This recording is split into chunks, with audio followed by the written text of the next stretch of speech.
Bienvenue dans Euronews Soir, nous sommes le lundi 13 mai. Voici les titres de cette édition d'actualité européenne et internationale. En France, coup d'envoi de la campagne pour les élections européennes du 26 mai, 47 millions d'électeurs, 34 listes en lice et 79 sièges de députés européens. Nous irons ensuite en Suède où la justice relance les poursuites pour viol contre Julian Assange, le fondateur de Wikileaks. Le feuilleton judiciaire dure depuis près de 10 ans. Et puis la Chine répond coup pour coup dans sa guerre commerciale contre les États-Unis. Pékin augmentera ses droits de douane sur des produits américains à partir du 1er juin.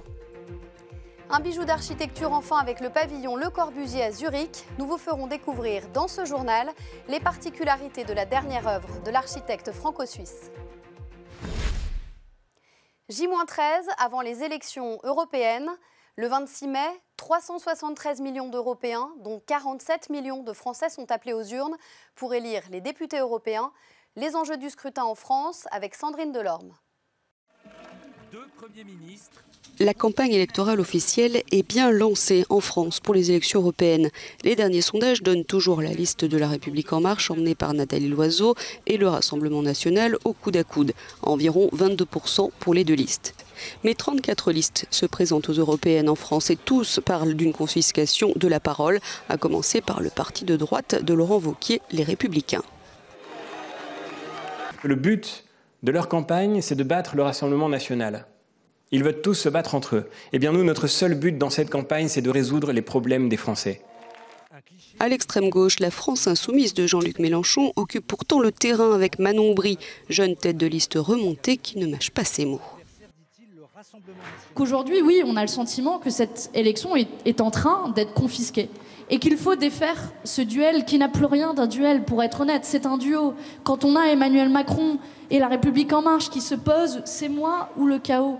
Mais en réalité, on a eux et le chaos à l'heure actuelle. Même sentiment chez Europe Écologie Les Verts et son candidat Yannick Jadot qui tente de redonner du sens à ces élections. 79 Français doivent être élus au Parlement européen le 26 mai.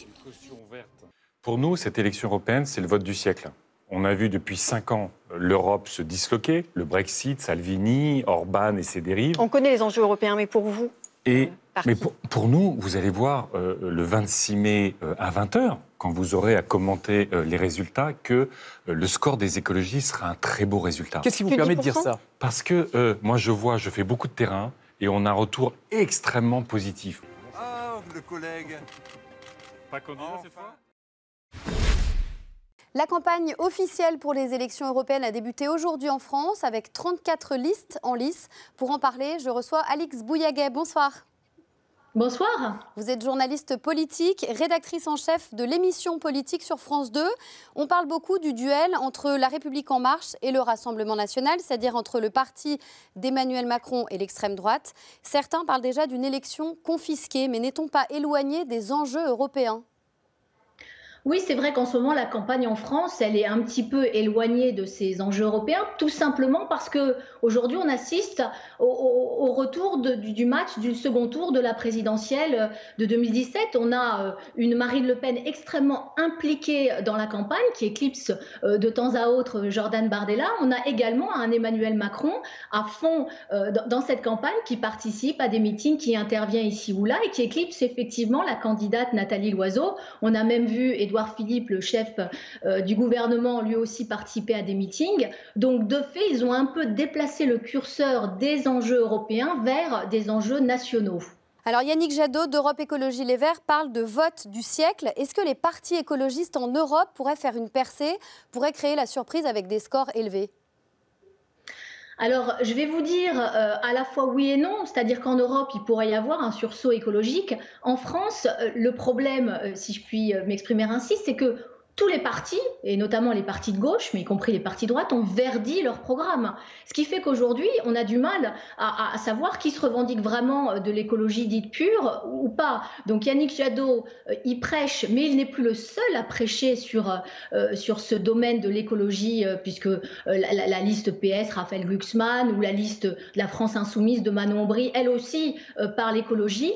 Donc est-ce que finalement, ce vote écolo, il ne va pas être un petit peu émietté Yannick Jadot, finalement, risque d'être peut-être celui qui pourra avoir des difficultés par cet émiettement des propositions vertes. Alors, seulement 4 électeurs sur 6 envisagent d'aller voter. Comment expliquer ce désintérêt récurrent des Français pour l'Union européenne ? Parce que peut-être que vu de France, l'Europe fait un peu peur, ou l'Europe est peut-être, on va dire, un repoussoir. On parle toujours, dans des termes parfois assez négatifs, de ce que fait l'Europe des normes, l'Europe qui contraint. Et ça, moi, je pense que c'est le discours politique aussi qui a beaucoup influencé peut-être ce rejet de l'Europe. Chaque fois qu'il y a un problème en France, on dit c'est la faute de l'Europe. Donc je pense qu'à l'arrivée, les Français ne perçoivent peut-être pas vraiment les effets bénéfiques ou positifs de l'Europe. Et c'est vrai que cette campagne, ça aurait été justement l'occasion peut-être de montrer les réussites et en quoi l'Europe aujourd'hui est peut-être plus forte face à une puissance chinoise, une puissance américaine. Alix Bouyaguin, un grand merci pour votre écoute. Julian Assange va-t-il être extradé vers la Suède après son arrestation à Londres début avril? C'est au tour de la justice suédoise d'annoncer la réouverture de l'enquête pour viol contre le fondateur de Wikileaks. Les explications de Guillaume Petit. Après l'arrestation, Julian Assange face aux accusations. La justice suédoise relance les poursuites pour viol contre le fondateur de Wikileaks, actuellement détenu au Royaume-Uni. La plaignante, âgée d'une trentaine d'années au moment des faits, affirme que Julian Assange l'a contrainte à un rapport non protégé après l'avoir rencontré lors d'une conférence à Stockholm. Le lanceur d'alerte a toujours nié les faits, évoquant une relation consentante. Après avoir étudié l'enquête préliminaire, j'en conclus qu'il y a toujours des raisons de suspecter M. Assange d'avoir commis un viol. Puisque M. Assange est incarcéré au Royaume-Uni, il est désormais possible d'envisager une extradition en Suède sur la base d'un mandat d'arrêt européen. Dans un communiqué, le rédacteur en chef de Wikileaks indique que la réouverture de l'enquête va permettre de disculper Julian Assange. Il évoque une pression politique depuis son arrestation à Londres. La justice suédoise veut en effet agir au plus vite car les faits reprochés aux lanceurs d'alerte seront prescrits en août 2020. Si M. Assange est extradé vers la Suède, cela ne peut se faire qu'avec le consentement des autorités britanniques. Cela requiert à la fois une explication de la Suède et l'accord du Royaume-Uni. Le Brexit ne devrait pas avoir de conséquences sur ce dossier qui est déjà en cours, puisqu'il est lié à un mandat d'arrêt européen.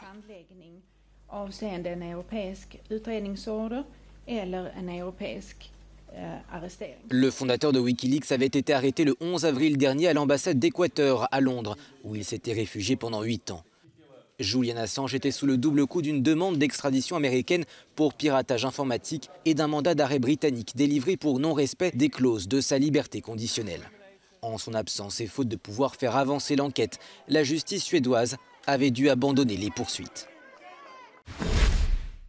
Rien ne va plus entre la Chine et les États-Unis dans la guerre commerciale qui oppose les deux pays. Pékin va augmenter ses droits de douane sur des produits américains en représailles aux mesures de Donald Trump. Olivier Peggy.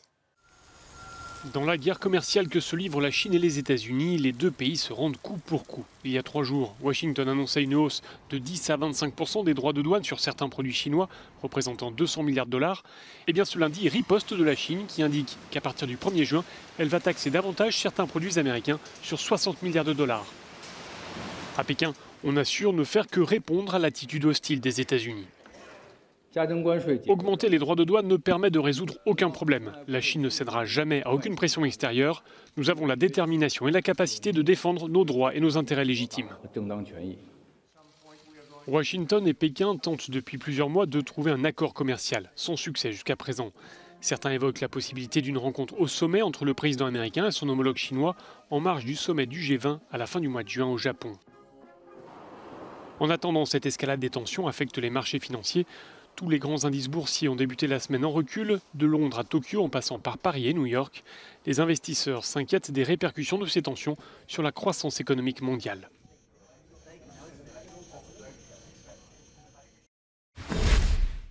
Le secrétaire d'État américain Mike Pompeo est à Bruxelles pour discuter notamment de l'Iran. Les Européens sont inquiets du regain de tensions entre Washington et Téhéran. Pierre Michel. Mike Pompeo était très attendu à Bruxelles. En route pour la Russie, le secrétaire d'État américain a fait une halte à une réunion des ministres des Affaires étrangères de l'Union européenne pour évoquer les relations de plus en plus tendues entre États-Unis et Iran sur la question nucléaire. Les diplomates européens sont unanimement préoccupés par une possible escalade des tensions au Moyen-Orient.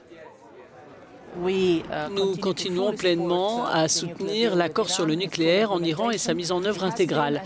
Cela était et cela reste pour nous un élément clé pour la non-prolifération nucléaire au niveau mondial et dans cette région. Donc, nous continuerons à soutenir cet accord autant que nous le pourrons avec tous nos moyens et toute notre volonté politique. Téhéran avait annoncé la semaine dernière la suspension de certains de ses engagements et a mis en demeure les Européens de sortir d'ici 2 mois les secteurs pétroliers et bancaires iraniens de leur isolement provoqué par les sanctions américaines. Jour de vote aux Philippines pour des élections de mi-mandat. La moitié des sièges du Sénat sont remis en jeu. Le clan du président Rodrigo Duterte devrait arriver en tête. Les précisions de Cécile Sauzet. Aux Philippines, près de 62 millions d'électeurs sont appelés aux urnes ce lundi. Officiellement, ces bulletins de vote concernent 18 000 mandats locaux et parlementaires. Mais en toile de fond, un seul homme occupe les débats, le président Duterte et la très brutale politique anticorruption et antidrogue qu'il mène depuis 3 ans. La question étant, est-ce que nous allons appuyer ou rejeter le résultat des élections de 2016 ? S'agissait-il d'un accident de l'histoire ou est-ce que c'est le début d'une nouvelle ère, d'une nouvelle normalité ? Principal enjeu, le renouvellement de la moitié du Sénat, car la Chambre haute est la seule institution à se poser en travers des réformes les plus controversées du président, comme le rétablissement de la peine de mort ou l'allongement du mandat présidentiel. Des promesses qui lui valent les critiques des nations occidentales, mais qui n'entachent pas la très grande popularité dont le chef de l'État jouit encore dans l'archipel. Son parti est donné grand favori de ces élections de mi-mandat. Un mot de foot avec le transfert presque acquis d'Eden Hazard de Chelsea au Real Madrid. À 28 ans, la star belge rejoint le club de ses rêves auprès de Zinedine Zidane. Les coulisses d'une transaction à 100 millions d'euros avec Pierre Michaud. Eden Hazard a dit au revoir à Chelsea. La star belge a encore une finale d'Europa League à disputer avec les Blues contre Arsenal. Puis il s'engagera comme on le pressentait avec le Real Madrid. Ce sera vraisemblablement le premier transfert marquant du mercato d'été qui s'ouvrira officiellement dans quelques semaines. Le montant du transfert s'élèverait à une centaine de millions d'euros, une belle somme pour un joueur de 28 ans à qui il ne restait plus qu'un an de contrat. Pour Hazard, le rêve prend forme, lui qui n'a jamais caché son attirance pour la Maison Blanche. L'ancien Lillois retrouvera à Madrid son idole de jeunesse, Zinedine Zidane. Revenu aux commandes du Real cet hiver, Zizou planche activement sur la reconstruction des bientôt ex-triple champion d'Europe en titre.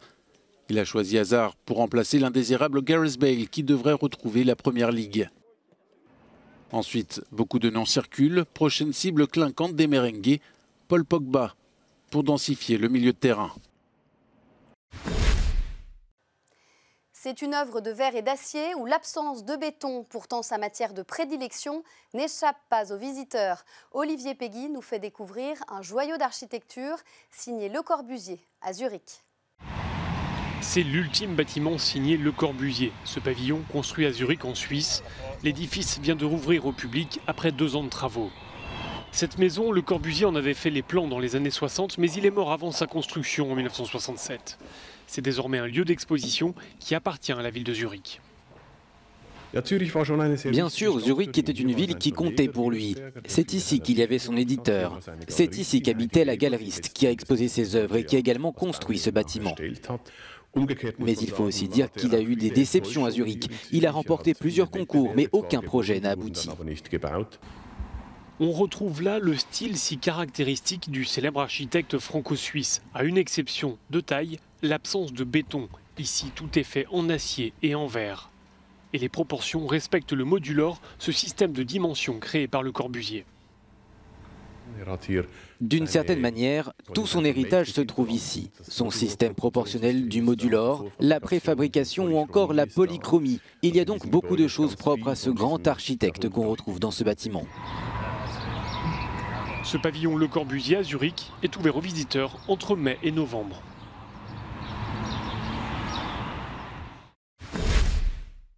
C'est la fin de cette édition. Merci de l'avoir suivi. L'information continue sur Euronews et les réseaux sociaux. Très bonne soirée. À demain.